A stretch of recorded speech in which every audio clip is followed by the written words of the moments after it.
그래서 우리 5일 동안에 있었던 말씀들 참석하시고 개근하신 분들은 이제 한 번 더 복습하신다는 생각하시고요. 또 처음 들으신 분들은 이 말씀의 엑기스만 받아가시는 거니까 잘 정리하셔서 여러분의 삶의 은혜가 충만하시길 주님의 이름으로 축복합니다.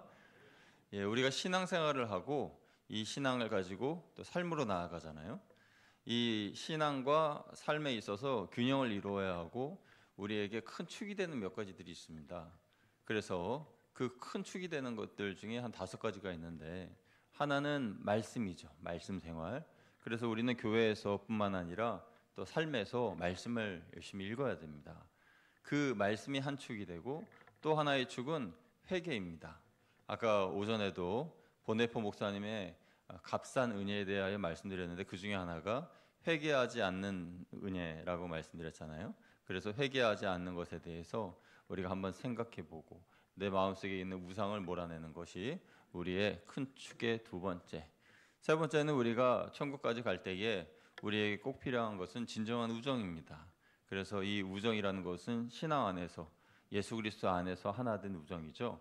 그래서 이걸 동력이라고도 하는데, 이런 믿음의 동력자들이 있어서 함께 천국까지 우리가 서로 견인하면서 앞에서 끌어주고 뒤에서 밀어주고 그러면서 우리가 나아가는 것입니다. 그리고 4번째는 직장이죠. 우리의 삶에 이 직장이라고 하는 것이 있습니다. 그런데 간혹 교회에서는 우리가 직분자로서의 사명을 잘 감당하는데, 직장에서는 직분자의 삶을 감당하지 못하고 전혀 다른 이분적인 양분화된 삶을 살고 있다. 만약에 그렇다면 그게 하나님이 기뻐하시는 모습은 아닐 겁니다. 그래서 그런 모습에 대해서 직업이 무엇인지에 대해서 살펴보고, 또 마지막 5번째는 우리가 기도에 대해서 살펴봤어요. 그래서 기도 외에는 이런 일이 날 수가 없다. 모든 것에 있어서 처음부터 마지막까지 기도가 중요하다. 이런 말씀을 드리면서 첫날 말씀드린 말씀, 마지막 날 말씀드린 기도, 이 말씀과 기도가 큰 2대들보입니다. 그래서 큰 2축이고 거기에 회개와 또 직업과 또 우정, 이런 것들이 같이 작은 기둥으로 받쳐주는 거겠죠. 그래서 한번 우리가 살펴보기를 원하는데요. 우리가 성경 말씀을 읽긴 읽지만, 그런데 성경 말씀을 읽다가 쉽게 좀 책을 덮어버리기도 하고 또 책이 재미없기도 한 이유가 무엇인가? 그것은 우리가 이 성경 말씀을 스스로 너무 딱딱한 책으로 여겼기 때문이죠. 내가 나의 삶을 변화시키기 위해서 이 책을 읽어야 되겠다라고 생각하면 이 책이 율법책이 되고 규범집이 되는 겁니다. 그래서 이 책을 읽다 보니 도저히 좀 이 말씀이 우리에게 요구하는 그 도덕 기준 또는 삶의 기준, 거기에 내가 맞추기가 너무 힘들어서 아유, 나는 이대로 못 살 것 같아요, 이렇게 내려놓을 수도 있고, 또는 말씀이 너무 재미가 없어서 그냥 읽다가 포기하는 경우도 있을 겁니다. 저희 딸애도 성경 말씀을 창세기부터 열심히 읽다가 항상 레위기만 되면 딱 멈춰져요. 그래서 레위기만 되면 너무 재미가 없대요. 뭐 맨날 피 얘기 나오고 제사 얘기 나오고 그러는데 도저히 못 읽겠대요. 그래서 그러면은 그 다음으로 넘어가라. 민수기로 넘어가라. 그러니까 이제 민수기로 넘어갔더니 뭐 숫자만 나오고 그래서 역시 재미가 없다. 그래가지고 그러면 신명기로 넘어가라. 그래서 신명기 넘어가가지고 지금 열심히 또 계속 이어서 읽고 있는데, 우리가 뭐 꼭 순차적으로 읽어야 되는 건 아니잖아요. 읽다가 어느 한 군데가 딱 막히면은 그냥 신약으로 넘어가서 읽을 수도 있고, 또는 이제 신명기로 넘어갈 수도 있고, 레위기에서 그런 식으로 우리가 읽어야 되는데, 그렇게 읽는 것도 좋은 방법이지만은 성경에 대한 큰 이 틀을 아시면 좋습니다. 그러니까 성경은 창세기부터 요한계시록까지 한 분에 대한 서사의 글이에요. 그러니까 그 한 분이 누구라고 말씀드렸죠? 예수 그리스도입니다. 그래서 예수 그리스도에 대한 이야기가 이 성경에 쭉 나와 있는 거예요. 그래서 우리가 구약의 인물들을 많이 만나죠. 뭐 아담부터 시작해가지고 뭐 에서, 뭐 이삭, 아브라함, 이삭, 야곱, 요셉, 뭐 그렇게 쭉 이렇게 이제 보는데, 그 한 사람 한 사람이 어떻게 보면 예수님하고 다 관계가 있는 거예요. 그래서 심지어는 노아 같은 경우, 노아는 노아도 그렇고 요나도 예수님하고 무슨 상관이 있을까? 전혀 접촉점이 없는 것 같은데, 그런데 요나도 이 말씀을 보면은 예수님과 관계가 있는 거예요. 왜냐하면 요나도 물고기 뱃속에서 3일 동안 있었잖아요. 그러니까 예수님도 죽으신 지 3일 만에 부활하셨잖아요. 그러니까 요나가 물고기 뱃속에 있었던 3일이 예수님께서 죽으시고 3일 동안 어둠의 권세, 죽음의 권세에 갇혀 있었던 그 3일 동안 거의 예표가 되는 거예요. 그러니까 예수님과 구약의 인물들과 또는 구약의 사건들과 이 매치가 되는 이야기들이 참 많아요. 그러면은 여러분 읽다가 이거는 도저히 연관이 안 되는데요?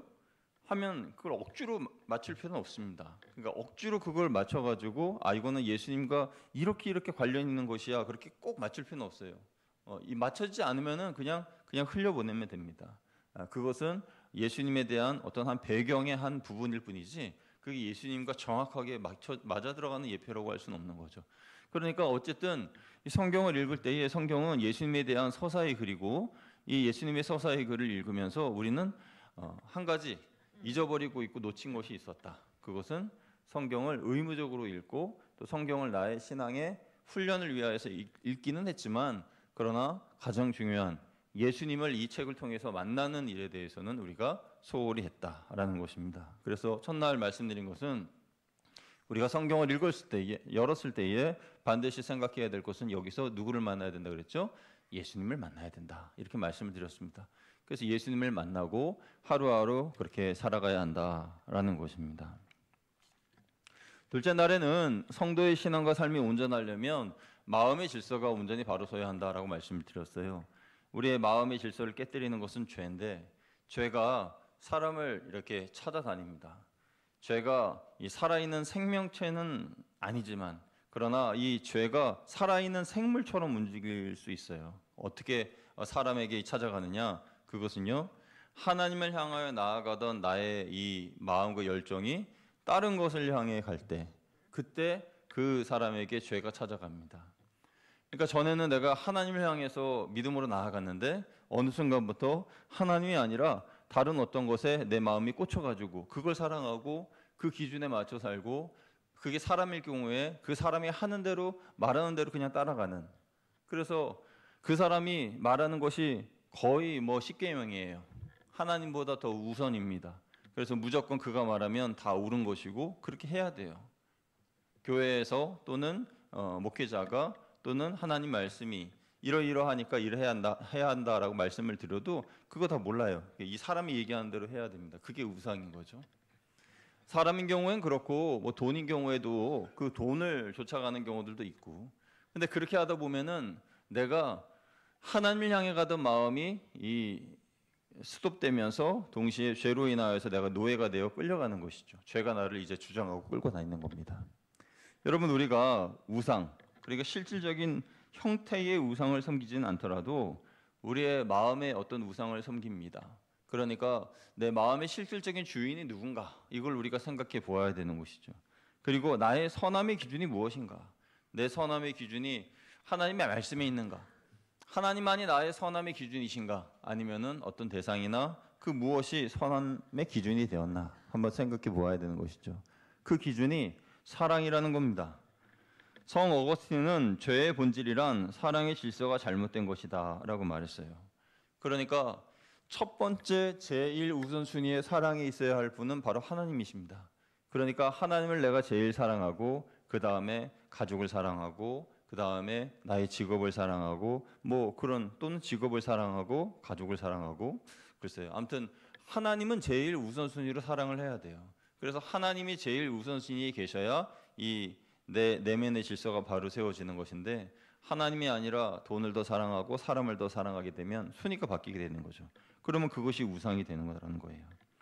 예를 들어서 어떤 사람들은요, 자신의 평판을 진실보다 더 사랑합니다. 조금 더 사람들이 나를 더 인정해 주기를 바라서 나를 포장하는 경우들이 많아요.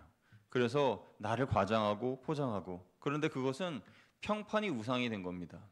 사실 내가 그렇게 잘나지 않아도 상관없어요. 왜냐하면 하나님이 나를 잘나게 하시니까요. 그래서 하나님이 나를 존귀하게 하시면 되는 것인데, 그거를 생각 못하고 그냥 내가 나를 멋있게 보이게 하기 위해서 이렇게 드러내는 것은 우상 숭배다. 또 돈을 사랑하는 것, 또 가족을 사랑하는 것, 하나님보다 더 이런 것들 다 이 우상 숭배의 죄의 덫에 걸려 있는 것입니다. 그래서 이 사랑에 대한 우선순위가 바르게 정렬되어 있어야 하는 것입니다. 존 칼빈은요, 인간의 마음은 우상을 만들어내는 공장이라고 그랬어요. 인간의 마음은 우상을 만들어내는 공장. 그러니까 공장은 끊임없이 무슨 제품을 만들어내잖아요. 그러니까 우리의 마음이라는 것은 무언가 자꾸만 뭔가를 만들어내는데 하나님을 사랑하는 그 중심이 바로 서 있으면 아무런 문제가 없는데 하나님을 향한 사랑이 사라져버리게 되면 무언가 사랑의 대상을 만들어낸다는 거죠. 그래가지고 그것으로 인하여서 죄를 짓게 된다. 그래서 여기에 대한 문제의식을 우리는 가지고 있어야 됩니다. 어떤 문제의식이죠? 어떻게 하면 내가 경건한 삶을 살 수 있을까? 그 대답은 그 어떤 것으로도 하나님을 대체하면 안 된다라는 것이에요. 경건이라고 하는 것은 특별한 것이라기보다도 내가 하나님을 내 마음의 중심에 모시고 하나님만 사랑하는 것, 그게 경건입니다. 그러면 경건한 삶을 저절로 살 수가 있는 거죠. 감정이 나의 우상이 되기도 합니다. 그래서 너무 지나치게 감정에 휘말리고 휩싸이는 그런 분들도 계세요. 그래서 내 감정의 소용돌이에 나를 주체하지 못해서 이 감정이 과거를 만나면 죄책감이 되고, 감정이 현재를 만나면 분노의 감정이 되고, 감정이 미래를 만나면 두려움이 되는 거죠.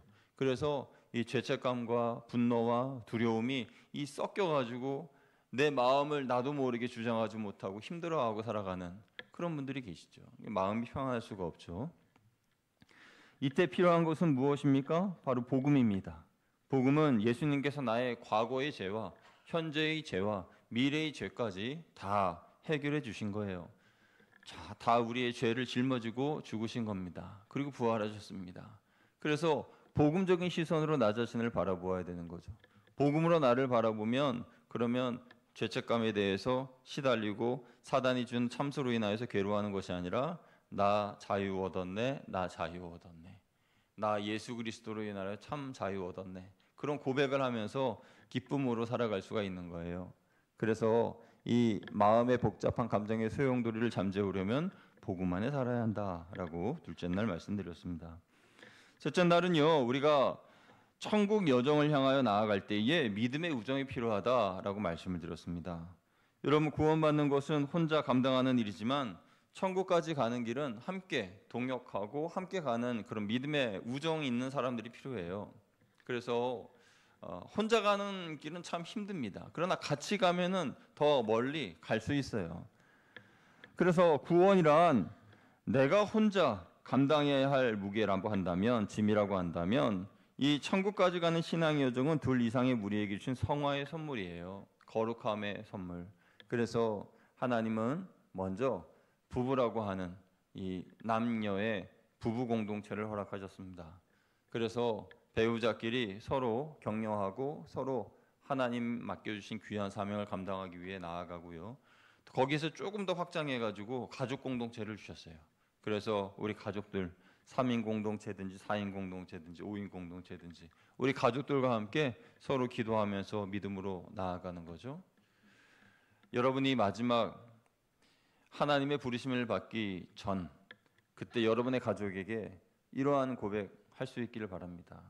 아들아, 딸아, 나는 하나님과 함께 이 평생을 살면서 후회 없는 삶을 살았다.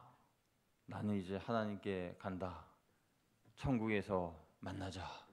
이러한 고백을 할 수 있는 저와 여러분 되시기를 축복합니다. 그래서 이러한 고백이 있어야, 그래서 진짜 그 가족이 천국으로 갈 때까지 함께했던 신앙 공동체라는 그런 것을 증거해주고 알려줄 수 있는 그런 것이겠죠. 또 조금 더 확장해 보면 친구 공동체가 있어요. 지인 공동체, 그 믿음의 친구들의 모임. 조금 더 확장하면 교회 공동체가 있습니다. 바로 우리들이 이렇게 모여 예배드리는 구역 모임이나 선교회 모임 같은 그런 모임들이 우리 가운데 있는 거죠. 그래서 이 모임을 통해서 우리는 서로 동기부여를 받고 힘이 되는 것이죠. 그래서 이 모든 것을 교회라고 생각할 수 있는 거죠. 교회. 그래서 교회는 세상 사람들의 동반자이기도 합니다. 그들을 천국으로 인도하는, 그리고 우리 성도와 성도 간의 안내할 수 있는 성도의 견인이 일어나는 친구이기도 하고 우정 있는 사람들이기도 하죠. 그래서 우리가 천국 갈 때까지 서로를 위하여 주고 도와줘야 되는데, 그런데 한 가지 잊지 말아야 할 것은 교회가 세속화되는 것에 대해서는 경계를 해야 됩니다.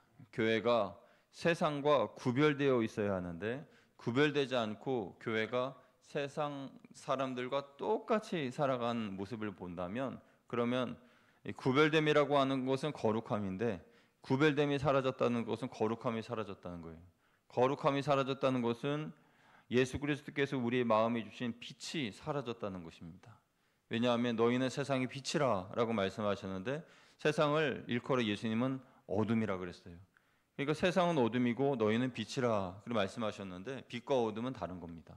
그런데 사람들이 어둠과 똑같은, 세상 사람들과 똑같은 그런 삶을 살고 있다?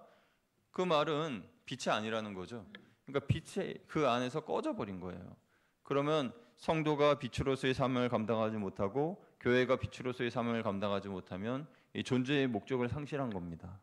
그러면 교회됨, 우리 성도됨, 그 됨됨이의 됨이 무너져 버린 거죠. 그래서 교회는, 그리고 성도는 세상 사람들의 눈높이를 맞추기 위해서 낮아지는 자세로 나아가는 것은 좋지만 거룩함을 포기하면 사람들에게 거부감은 덜 줄 수 있을지 몰라도 거룩함이 사라지면 빛도 잃어버리기 때문에 빛을 잃어버린 교회, 빛을 잃어버린 성도가 되어서 존재의 이유를 상실한 불분명한 상태가 된다라는 것입니다. 그래서 이것을 우리는 기억하고, 교회는 복음 안에서 우정의 관계를 맺지만 그 우정의 관계를 맺을 때에 반드시 구별됨, 거룩함을 지켜야 한다, 이렇게 말씀드릴 수가 있어요. 네 번째는요, 넷째 날인데요, 직장에 대해서 말씀을 나눴습니다. 그래서 넷째 날의 제목은 월요일이 기다려지는 성도. 그래서 월요일이 기다리십니까? 제가 질문하면서 시작을 했는데 사실 월요일이 기다려지는 사람들은 아무도 없죠. 출근이 기다려지는 사람이 누가 있겠어요? 그런데 하나님의 그 거대하신 뜻, 그리고 직업이라고 하는 그런 거룩한 소명, 그쪽에서 우리가 그 개념으로 생각해 보면 월요일이 기다릴 수도 있어요. 그래서 16세기 중세 시대에 가치 있는 직업을 말씀드리면서 그때 사람들은 하나님께 부름받아서 일을 하는 성직자나 뭐 수도사나 또 수녀나 이런 일들이 거룩하다라고 이야기했는데, 그때 종교 개혁자 마틴 루터는 이 직업이라고 하는 것은 그런 몇 가지만 거룩한 것이 아니라 모든 것이 다 거룩하다. 그래서 직업의 신성시를 이야기를 했어요. 그 이야기는 모든 직업과 일 속에 하나님의 돌보심과 은총이 있고 하나님의 거대한 일하심이 그 안에 깃들어 있기 때문에 그렇습니다. 그래서 루터는 시편을 주석하면서 하나님이 피조물을 직접적으로 돌보시는 것이 아니라 사람들의 일을 통해서 간접적으로 돌보신다, 이렇게 말씀했습니다. 그래서 제가 예를 들었죠. 그러니까 우리가 뭐 예를 들어 마트에 뭐 주문해 가지고 뭘 먹으려고 할 때에도 그거를 배달해 주시는 분이 있고 그거를 만드시는 분이 있고 그거를 진열해 놓으시는 분이 있고, 우리가 또 뭐 핸드폰으로 이렇게 주문할 경우에도 그 핸드폰 회사가 있어야 되고 또 인터넷 통신망이 있어야 되고 그 각각 그 일하시는 분들이 다 있는 거예요. 그래서 마치 거미줄처럼 우리 사는 이 삶에는 얽혀져 있는 거죠. 그러니까 나한테 어떤 결과물이 오기까지 그 일을 감당해 주시는 그런 직업군들이 곳곳에 얽히고 설켜 있는 거예요. 그러니까 그 일들을 이루시는 총책임자가 하나님이라고 할 때에 하나님이 그 일을 계획하시고 일을 진행하실 때 내가 만약에 어떤 한 부분에 대해 소홀히 해서 하지 않는다, 그러면은 그 결과물을 도출해낼 수가 없는 거죠.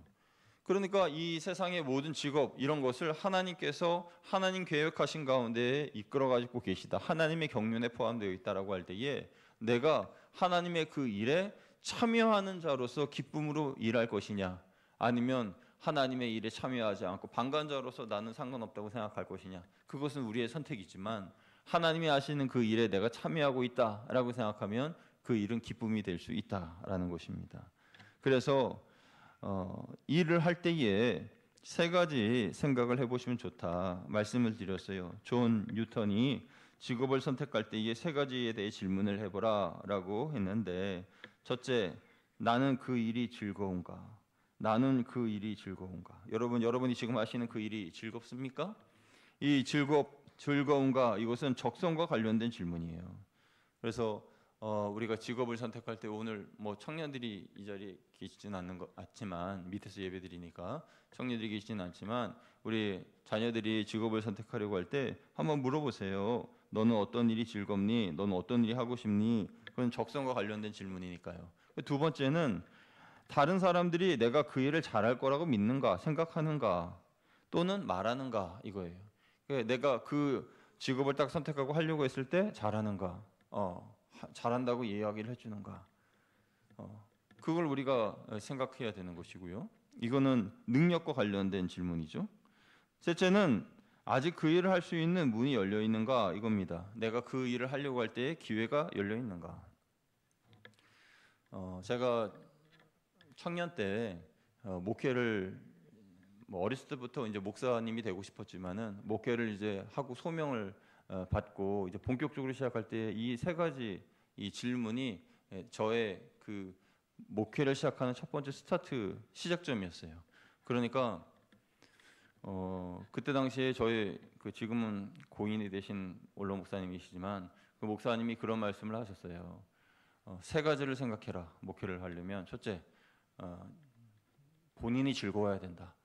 두 번째, 하나님의 부르심이 있어야 된다.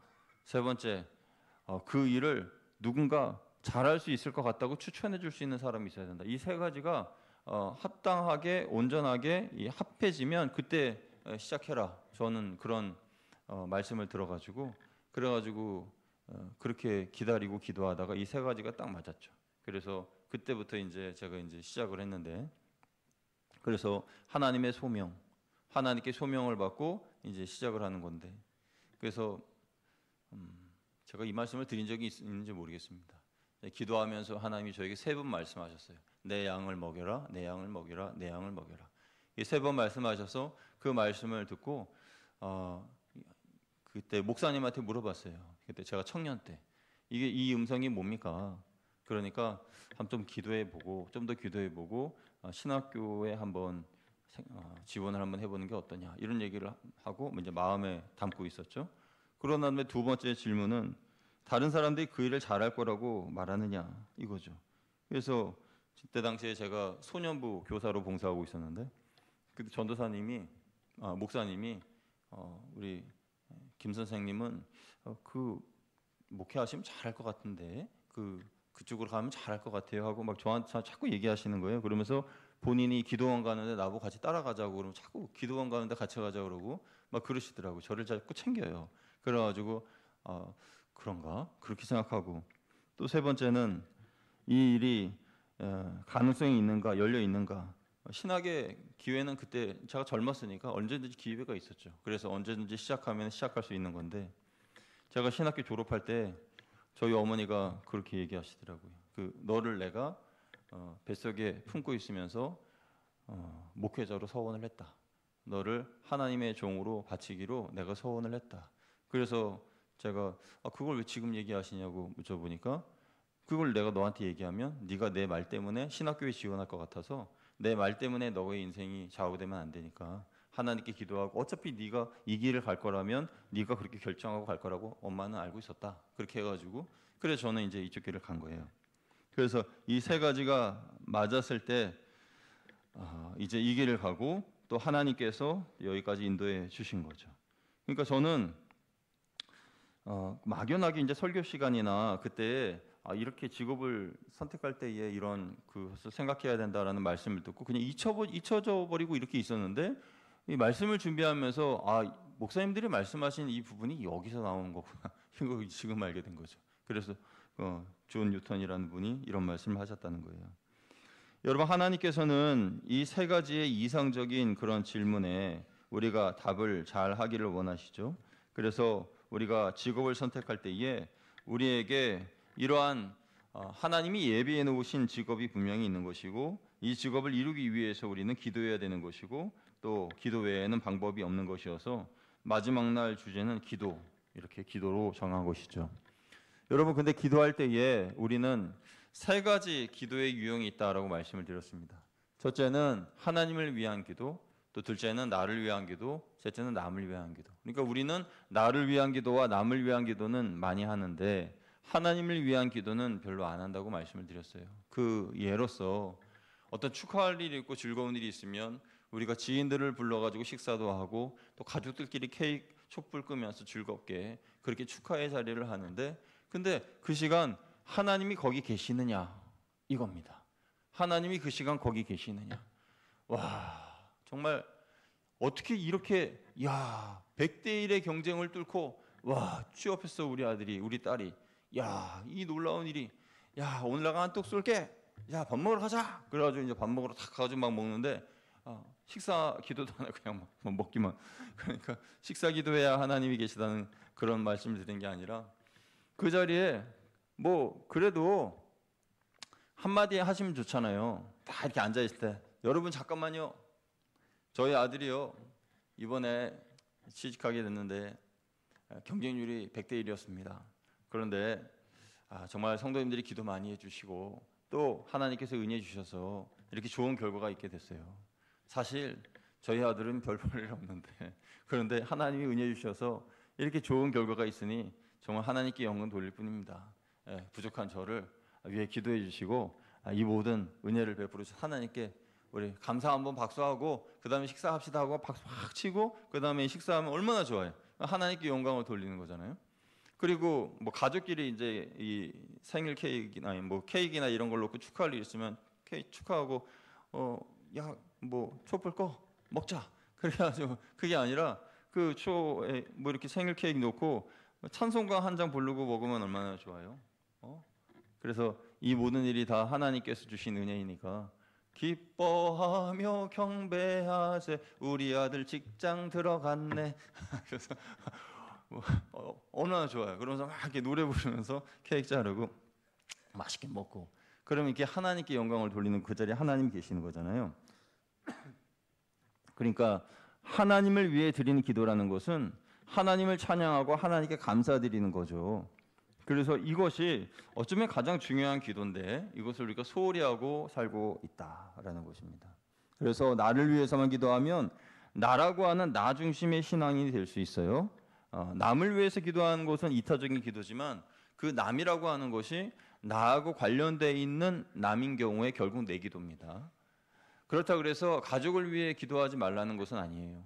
가족을 위해 기도하는 그 사람이 나밖에 없을 때에는 내가 기도를 해야 되는 거예요. 왜냐하면 우리 가정의 파수꾼이니까 내가 기도를 안 해주면 마귀들이 막 우리 아들, 딸 공격하고 뭐 형제도 공격하고 부모님 공격하고 그러면 어떻게 해요? 그러면 안 되잖아요. 그러니까 기도하고 싸워야 되는 건 맞는데 그런데 하나님을 위한 기도를 늘 생각을 해야 된다는 것입니다. 왜냐하면 우리가 하나님을 잊고 산다는 것은 하나님께 무례를 범하는 행동이에요. 그래서 그리스도인이라고 하는 이름에 우리는 먹칠을 하지 않기 위해서 늘 하나님 중심 삶, 또 하나님을 위하여 기도하는 삶을 살아야 되는 것입니다. 오늘 우리가 이 사도행전 11장 26절 말씀을 읽었는데 안디옥 교회에서 그리스도인이라는 이름이 나왔어요. 우리가 우리를 그리스도인이라고 하는데 그리스도인이라는 것은 그리스도를 닮은 사람들을 말하는 것입니다.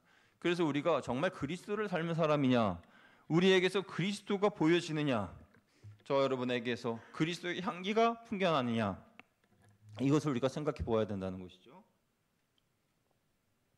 그래서 그리스도의 향기가 풍겨나는 사람, 그리스도의 냄새가 나는 사람, 저분을 보니까 예수님 같다, 이렇게 이야기를 들을 수 있는 우리들의 삶이 되어야 한다는 것이죠. 그러려면 우리는 하나님을 늘 묵상하고 하나님 바라보며 살아가야 됩니다. 하나님을 위한 기도를 하며 살아가야 한다는 것이죠. 그래서 우리는 하나님 앞에 안디옥 교회 성도들처럼 그리스도인으로서의 삶을 살아가고 또 우리의 신앙과 삶에 있어서 중요한 이 5가지 기억하면서 특별히 큰 기둥이 되는 말씀과 기도, 이것을 늘 우리가 묵상해야 되는 것이죠. 그래서 이제부터 우리가 말씀을 읽을 때는 성경을 딱 펼치면 누구를 만나는 거라고 그랬죠? 예수 그리스도를 만나는 것이고, 예수 그리스도를 이 안에서 만났으면 그냥 덮지 말고 기도하는 거죠. 예수님을 만난 그 감동을 가지고 또 이 말씀을 읽은 것 가지고 묵상하고 기도를 하는 겁니다. 그러면서 그 말씀과 기도가 반복되어지는 그러한 삶을 계속 살 때 나도 모르게 나는 영적으로 풍요롭고 또 건강한 신앙의 삶을 살 수가 있다라는 것을 우리는 기억해야겠다는 것입니다. 여러분, 우리 예수님을 만나고 기도를 통해서 하나님의 뜻을 이해하고 그 뜻에 합당한 삶을 살아가기를 주님의 이름으로 축복합니다. 그래서 우리의 삶에 이러한 은혜가 있게 되시기를 주 예수 그리스도의 이름으로 축원드립니다. 기도하겠습니다. 하나님 감사합니다. 우리 성도의 신앙과 삶에 예수 그리스도가 중심이 되게 하여 주시고 말씀을 읽을 때나 또 찬양할 때나 기도할 때나 예수님 닮은 그리스도인의 삶으로서 살아가게 하여 주옵시고 또 우리가 하나님을 사랑할 때에 내가 가진 그 어떤 것보다 내가 아는 그 누구보다 더 하나님을 사랑하고 그래서 하나님이 나의 사랑의 제일 우선순위가 될 수 있도록 인도하여 주셔서 나의 내면의 질서가 바로 세워지고 하나님께서 우리의 삶에 개입하셔서 하나님께로만 영광 돌리는 삶을 살아가는 우리 모두가 될 수 있도록 인도하여 주옵소서. 우리 주 예수 그리스도의 이름으로 감사하며 기도드리옵나이다. 아멘.